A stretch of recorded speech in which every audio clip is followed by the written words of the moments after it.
কোনধীৰ মাৰক আমি ভালদৰে বুজাই দিব লাগিব যে মাৰৰ মৰমৰ নীৰৱ আৰু নাই। মাৰে নহ'লে মানসিক ভাৰসাম্যই হেৰুৱাই পেলাব। তাত গৈ আমি কান্দিবও লাগিব। আৰে ককায়েৰ মৰিছে, দুখ লগা নাই তোৰ? লাগিছে, বহুত দুখ লাগিছে মা। মই যি ভুল কৰিছিলোঁ তাৰ সংশোধনীও মই কৰিম। এইখন ঘৰত আজিৰ পৰা কাঞ্চনৰ কোনো স্থান নাই। এই মুহূৰ্ততে তোৰ লগত আমি সকলো সম্পৰ্ক শেষ কৰি দিলো।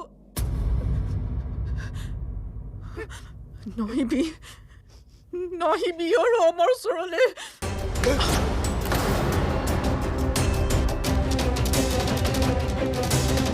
নহ'লে আনক তাইক উভতাই। কিন্তু এটা কথা মনত ৰাখিব, মই এইখন ঘৰত নাথাকিম।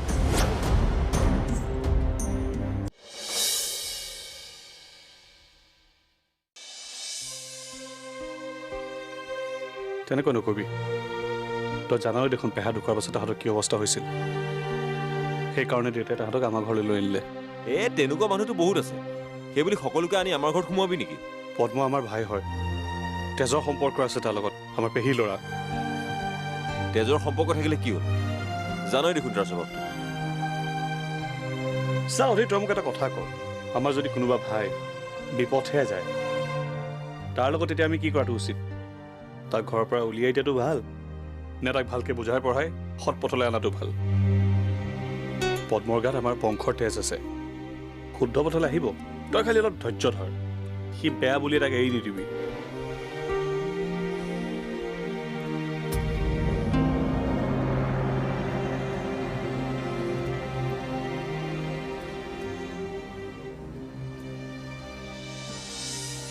পদ্ম,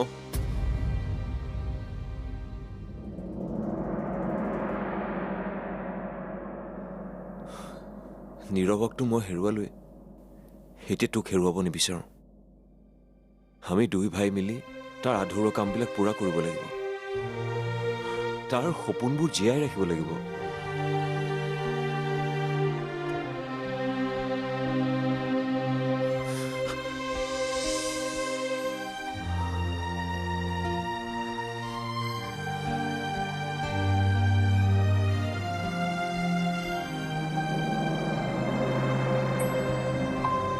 কোনো কথা নাই, সত্য পোহৰলৈ আহিলে যেতিয়া প্ৰেম কাহিনী সফল সমাপ্তি ঘটিবই। সুধীৰ তোমাৰ প্ৰেমৰ জয় হ'বই কাঞ্চন। মই বিয়া পাতি দিম তোমালোকৰ, কেতিয়াও অন্যায় হ'ব নিদিওঁ তোমালোকৰ লগত।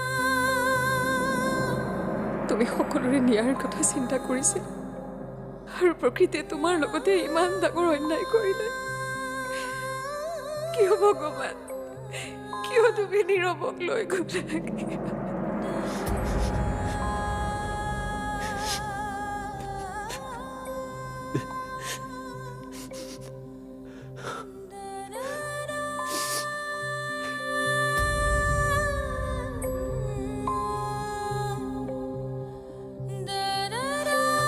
পাগল হৈছে নেকি? কি কৰিব লৈছ? মোক নাৰাখিবি, মই অপৰাধী।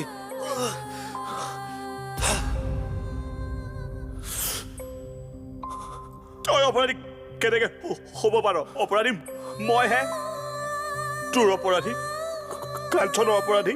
যাৰ জীৱন আনৰ দুখৰ কাৰণ, যিজন মানুহে বহুতৰে জীৱনৰ সুখ কাঢ়ি নিছে, তাৰ জীয়াই থকাৰ কোনো অধিকাৰ নাই। তই ভুল নুবুজিবি, অ'কে? তই কাৰো সুখ কাঢ়ি দিয়া নাই।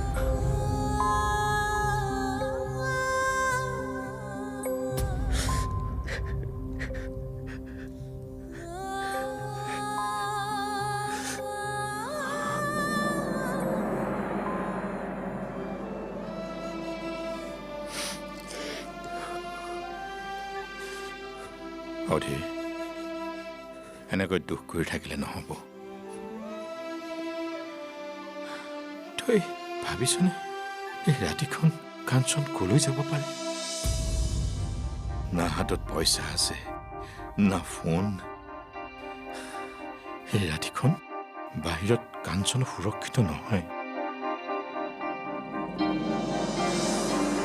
কাঞ্চনক বিচাৰি উলিয়াব লাগিব।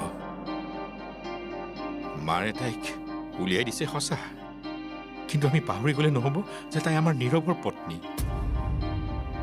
যাও দে, তই তাইক বিচাৰি উলিয়াগৈ। তুমি ঠিকেই কৈছা দেউতা। মই নিজৰ দুখত সিমান উটি বাঢ়ি গৈছো যে কাঞ্চন বিপদত পৰিব পাৰে ভবাই নাছিলো। মই যাম, মই কাঞ্চনক বিচাৰি যাম।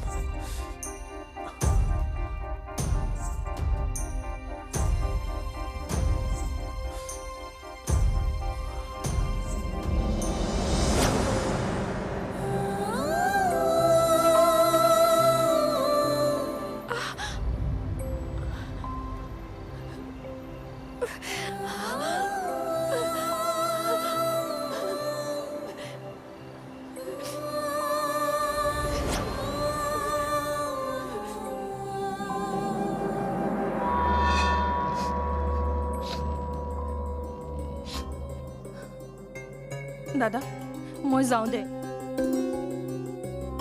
এইদৰে মন মাৰি থাকিনো কি হ'ব? যি হ'ব লগা আছিলতো হৈয়ে গ'ল।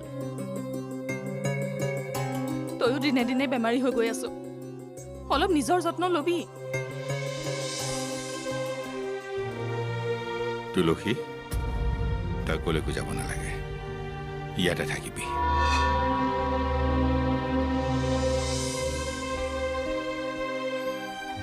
বিপদৰ সময়ত আপোন মানুহবোৰ লগত থাকিলে মনত বহুত সাহস বাঢ়ে।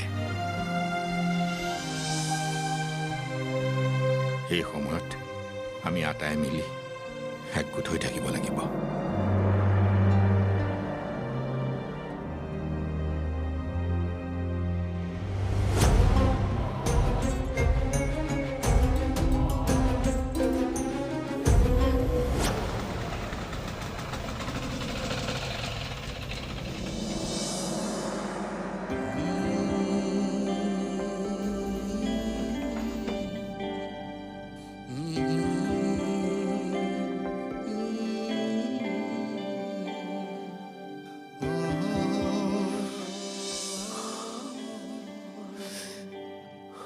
জিষ্ণু, সকলোবোৰ মোৰ বাবেই হৈছে। মোক জীৱন দান দি সি আঁতৰি গ'ল। এতিয়া কিয় মাতি পঠিয়ালে? ক'ত যাওঁ ৰাতিখন? এই সকলোৰ বাবে কাঞ্চনক দোষী সজাই মায়ে তাইক ঘৰৰ পৰা উলিয়াই দিছে। কি? ব'ল তাইক বিচাৰি যাওঁ। মোৰ বিৰাট ভয় লাগিছে জানো। কাঞ্চনে যদি নীৰৱৰ দৰে বেছি কথা কৈ নাথাকিবি, তাই তেনেকুৱা কাম কৰিবই নোৱাৰে।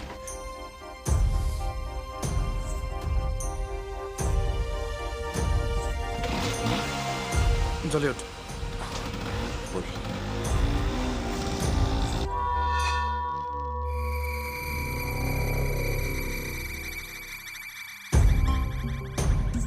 মা, কি চাইছা? ব'লা, এইটো আৰু এতিয়া তোমাৰ ৰুম নহয়।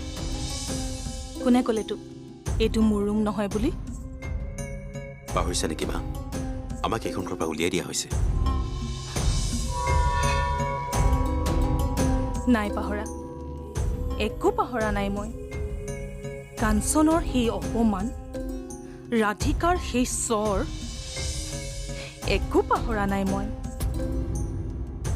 এই ৰুমটোৱেই নহয়, এতিয়া এই গোটেই ঘৰটোৱেই মোৰ হ'ব।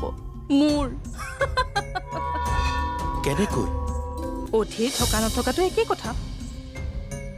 তেনেহ'লে ঘৰখনত থাকিল কোন? তুমি আৰু মই তেতিয়াই ৰখাব লাগিছিল কাঞ্চনক, জানো?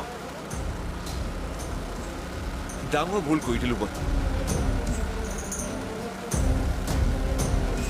সেয়া তই চিন্তা কৰিব নালাগে, সেইখিনি তোৰ মাৰেই চম্ভালিব পাৰিব। কাঞ্চন নামৰ বিষ মই এই ঘৰখনৰ প্ৰতিজন সদস্যৰ গাতেই সুমুৱাই দিম।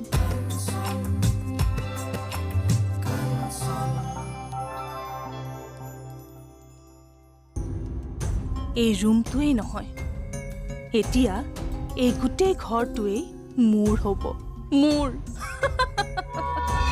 কেনেকৈ? ঘৰখনৰ মূল খুঁটি নীৰৱটো ভগৱানৰ ওচৰলৈ গ'লেই। কাঞ্চনকো বৌয়ে ঘৰৰ পৰা গতিয়াই বাহিৰ কৰি দিলে। থাকিল কোন? অধীৰ, দাদা আৰু বৌ। পুত্ৰ শোকত দুয়ো মাক দেউতাক লাহে লাহে ভাঙি পৰিব, দুৰ্বল হ'ব। অধীৰ থকা নথকাটো একেই কথা। তেনেহ'লে ঘৰখনত থাকিল কোন? তুমি আৰু মই। লাহে লাহে এই ঘৰ, ব্যৱসায় সকলো আমাৰ নামত হ'ব। তই চাই থাক। এদিন যেনেকৈ মোক এইখন ঘৰৰ পৰা উলিয়াই দিছিল, সিহঁতকো মই এইখন ঘৰৰ পৰা উলিয়াই দিম। তেতিয়াহে মোৰ হিচাপ বৰাবৰ হ'ব।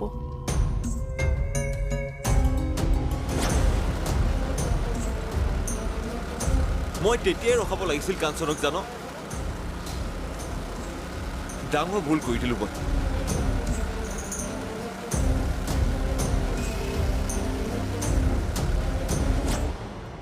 বাকীবোৰ বাৰু মানিছোঁ, কিন্তু বা কাঞ্চন যদি আকৌ এইখন ঘৰলৈ উভতি আহে?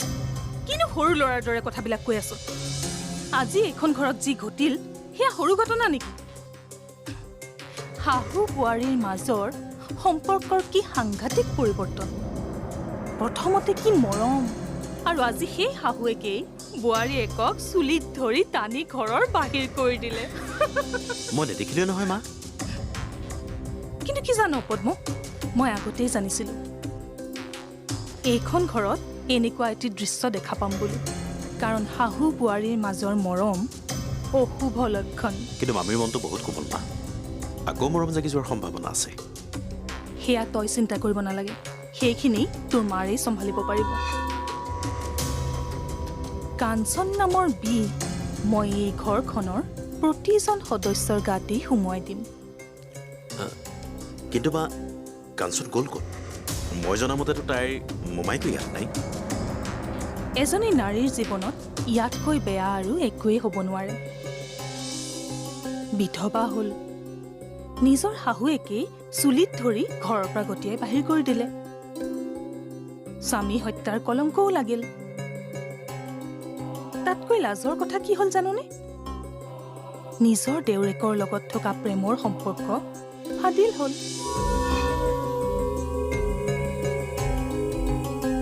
এতিয়া তই কি কৰিবি কাঞ্চন? ইমানবোৰ কলংকৰ বোজা সহিব পাৰিবি জানো? তই জীয়াই থাকিবি নে নীৰৱৰ ওচৰলৈ যাবিগৈ?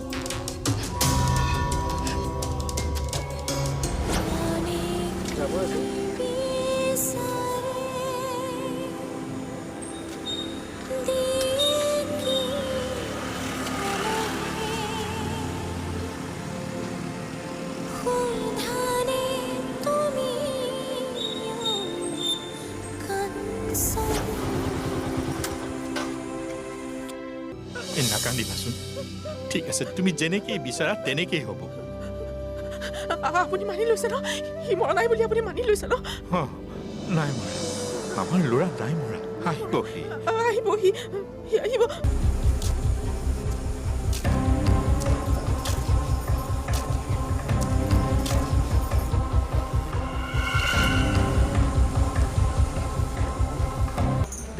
পুলিচৰ ওচৰলৈ গৈ কি কবি? মোৰ মায়ে বৌ ঘৰৰ পৰা উলিয়াই দিছে, তেনেকৈ কবি।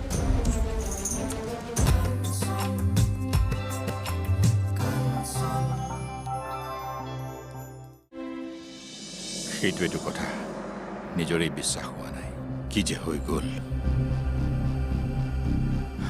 বাৰু যি হ'ল হ'ল, কাইলৈ পুৱা এবাৰ আহিবচোন। নিয়ম নীতিখিনি আগবঢ়াব লাগিব। সকামৰ যা যোগাৰ কৰিব লগা আছে। কি কৈছে আপুনি এইবোৰ?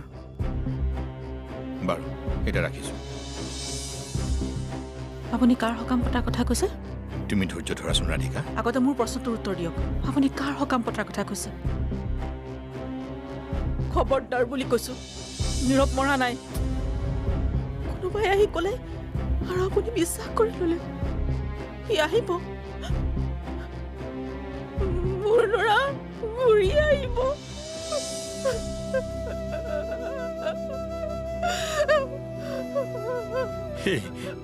নাকান্দিবাচোন, ঠিক আছে? তুমি যেনেকেই বিচাৰা তেনেকেই হ'ব। আপুনি মানি লৈছে ন সি মৰা নাই বুলি আপুনি মানি লৈছে ন নাই মৰা আমাৰ ল'ৰা নাই মৰা আহিবহি আহিবহি সি আহিবহি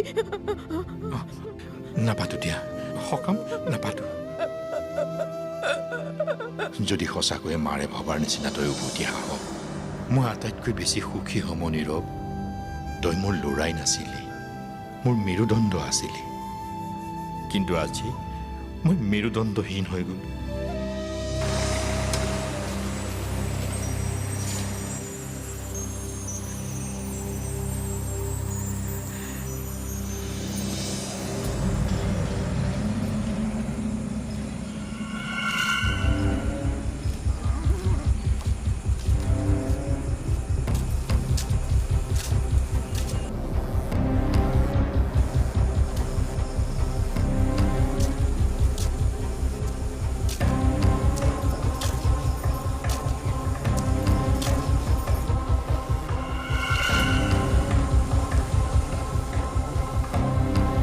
জাননে তাই গুৱাহাটীখন ভালদৰে চিনিয়ে নাপায় নে পুলিচৰ ওচৰত যাওঁ ধেৎ তেৰি, পুলিচৰ ওচৰলৈ গৈ কি কবি মোৰ মায়ে বৌ ঘৰৰ পৰা উলিয়াই দিছে তেনেকৈ কবি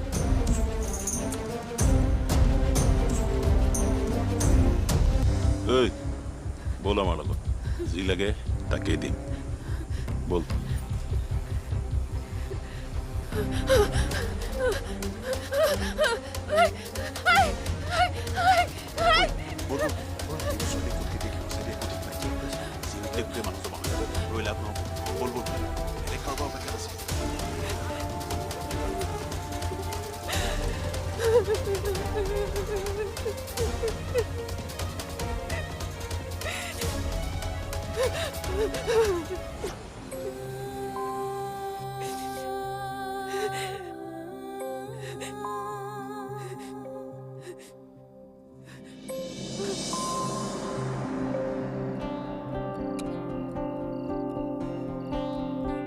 তই হোৱাই নাই বাইদেউ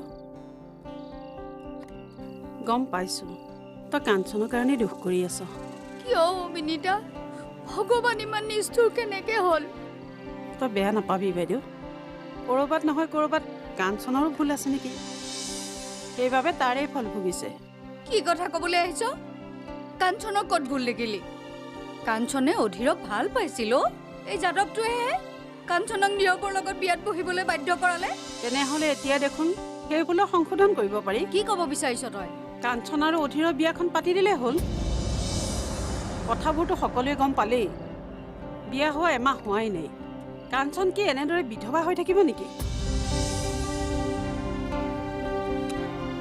তই দুখ কৰি থাকিব নালাগে দে বাইদেউ কাঞ্চন আৰু অধীৰৰ বিয়াখন হৈ গ'লে সকলো ঠিক হৈ যাব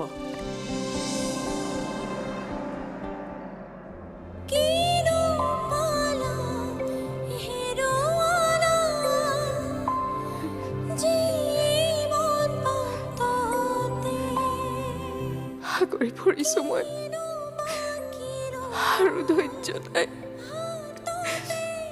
এতিয়া আৰু জীয়াই থাকি কি কৰিম অসমবাসীলৈ মই মৰম যাচিলো অসমৰে সন্তান হৈ ৰচনা ৰচিলো মোৰ ৰক্তৰে ভৰা মোৰ গানৰ কলম হলো অসমীয়া আমি চব জয় আই অসম